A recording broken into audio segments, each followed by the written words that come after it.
ninguém te paga mais porque você reclama mais. Você te paga mais porque você entrega mais. Você entrega mais. Aproveitei a viagem com o André Cavalcante para falar sobre carreira e sucesso. Se você é músico e quer viver de música, então ouve esse papo. Pra galera que quer trabalhar com música, o óbvio não necessariamente é o melhor caminho, assim, porque tem que ter esse brilho de descobrir. Por exemplo, no meu caso, quando eu comecei a trabalhar com internet, se eu não tivesse esse quesinho de eu preciso melhorar o que eu tô fazendo aqui, eu preciso ir além. Eu morava na quebrada, na periferia mesmo, e meus pais não sabiam o que era violão, não sabiam o que era música. Eu mexi na gaveta do meu pai pra achar algum fio pra eu poder, juro, pra eu poder plugar o P2 no violão. Era a única forma que eu tinha de tirar algum som. E a câmera que eu tirei emprestada de um amigo. Que doideira. E é aquela...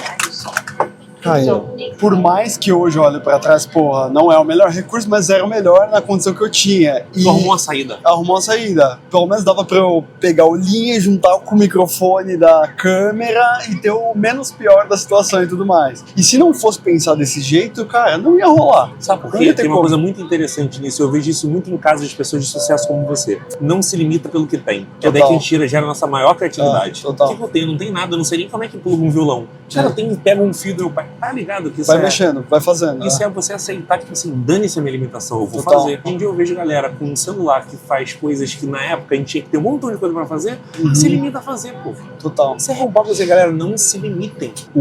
Muitas vezes o nosso limite é onde vai gerar a nossa maior criatividade. A minha paixão pelo total veio da limitação. A limitação vai ser criativo. Pô, total. Boa noite pra você. Boa noite. Tirar até a sombra do rosto. Isso de fato é uma verdade, cara. Na limitação a gente consegue ser mais criativo. E na preguiça a gente cria forma de fazer a coisa eu acredito total nisso. E eu sou preguiçoso demais. Você é preguiçoso? Muito. É um jeito de fazer tudo mais rápido. Cara, eu me culpava muito por ser preguiçoso, mas depois eu descobri, porra, por conta da preguiça, eu vou fazer caminhos rápidos. Eu vou... É coisa do tipo, eu falei pra você que quando eu comecei a gravar vídeos, eu queria que os vídeos... E aí é um brilho que eu não sei como que ensina uma pessoa a ter. Eu quero crescer, eu não quero todo esse trabalho e as pessoas não veem. E eu sabia que, pô, se eu fosse mandar pra todas as páginas, ou mandar muitas mensagens, ia dar um trabalhão. Então o que eu peguei? Numa espécie de preguiça, eu peguei os amigos que eu tinha, juntei no grupo do WhatsApp, pedi ajuda pra todo mundo mandar mensagem pra página e tudo mais. Isso é muito animal. Então essas saidinhas assim, porque, porra, se eu não penso nisso, na quebrada, sem dinheiro, não tinha como fazer. Tá limitado, não vou fazer, aceita essa condição e acabou. Total. E eu acredito nisso. E eu acho que um perigo é que a gente tá entrando numa geração muito mais fácil, no sentido de chat GPT, sem e limitações. acesso à tecnologia.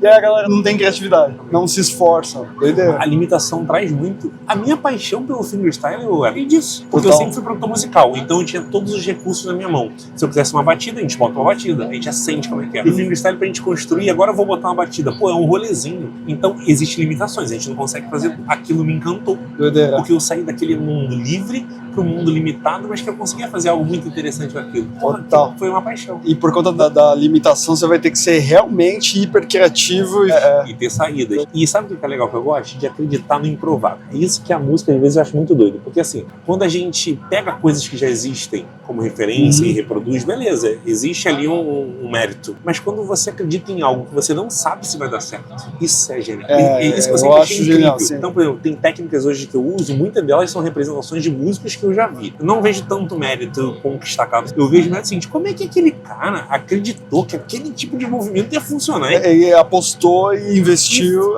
Muito tempo, porque muitas técnicas de freestyle você não desenvolve em 2 meses, não, galera. São 2 anos. Real, tá na mão. Hoje em dia, fazer trema, a gente já sabe que funciona. Então, tu rala 2 anos, vai chegar.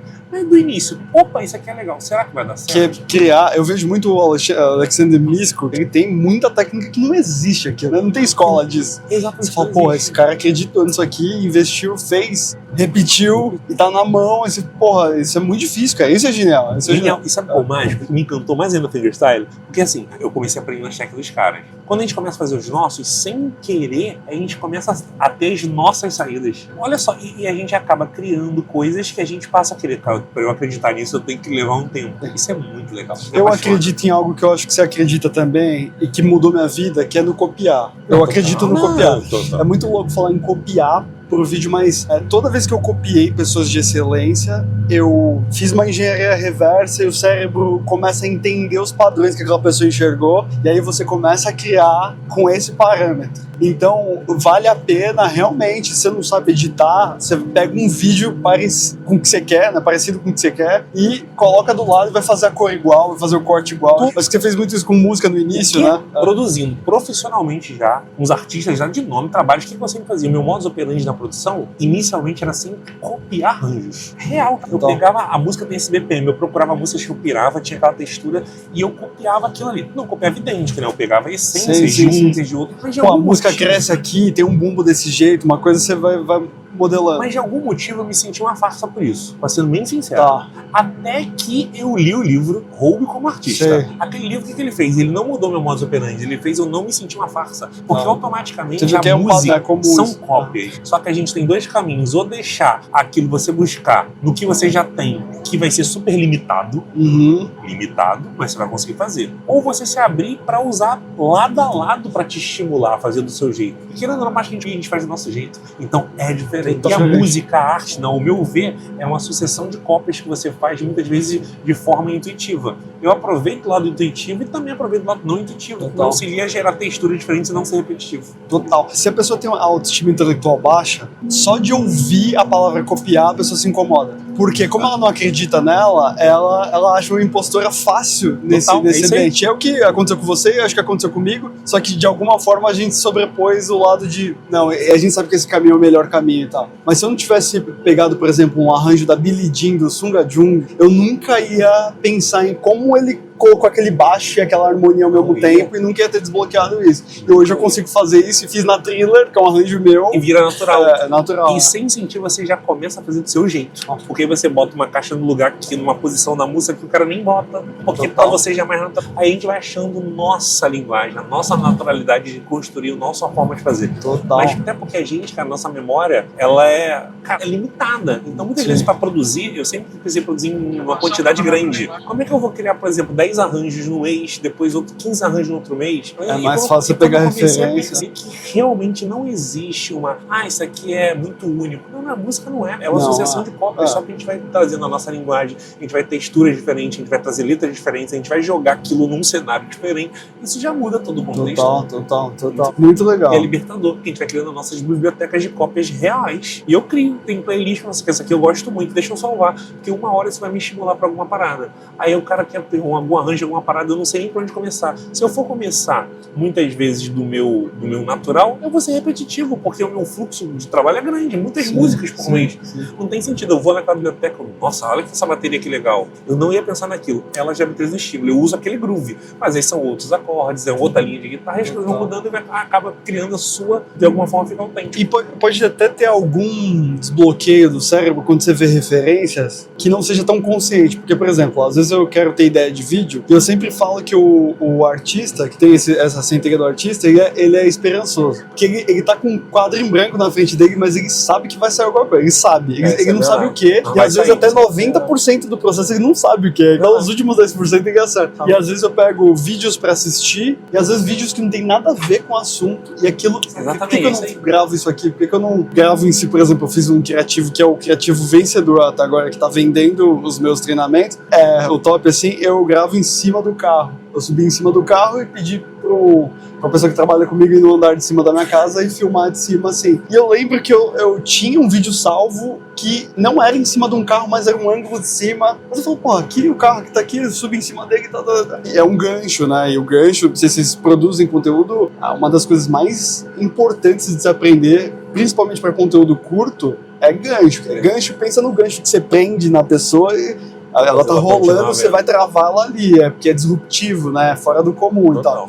E às vezes você não tem a ideia e vai fazer. Não, você vai fazer e tem ideia, é o contrário. Não precisa fazer. Logo fazer. Você começa a fazer. A Lara, eu tento ajudar ela muito, a criatividade, ela tem essa. Mas não tive nenhuma ideia pra fazer. Eu falei, não, só começa. Isso aí, vai vir. Entra no flow que daqui vem um insight. Falando sobre as cópias, tem algo muito interessante. Na música, eu acredito que a arte hoje em dia, ainda mais no mundo vai subir agora, ela vai empurrar.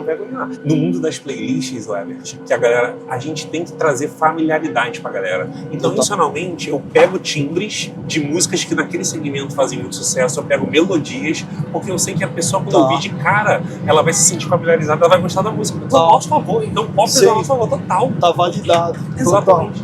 E a pessoa tem essa associação. Muitas vezes eu boto easter eggs na música pra caraca. Sei. A galera nem percebe, mas tem uma melodiazinha de uma música que do segmento é muito famosa, mas ela tá num teclado lá atrás, do lado esquerdo, que dá só uma passada. Sei. Muitas vezes a pessoa nem ouve, mas aquilo traz uma familiaridade, um senso de, cara, isso é familiar, eu gosto disso já. A pessoa se apaixona pela música. Eu acho não, Michael Jackson tinha muito disso, com, por exemplo, sons de portões rangendo no início do vídeo, aquela coisa louco, total. E que me remete às outras músicas dele, então É isso aí, você já aceita mais, né? De cara você tende a gostar. Por exemplo, se você ouvir um arranjo de Fingerstyle que começa com um harmônico que você já ouviu, por exemplo, automaticamente quando você é fã dele, sem perceber, você opa, eu gosto disso, não sei nem porquê. Muitas vezes você não associa, não lembra que é dele, que é aquele momento. Cara, que eu gosto disso, você acaba se apaixonando pela música. Não adianta nada você dominar isso se você não dominar isso. Eu e o André estamos criando um treinamento que ensina músicos a viver de música. Se você tiver o interesse,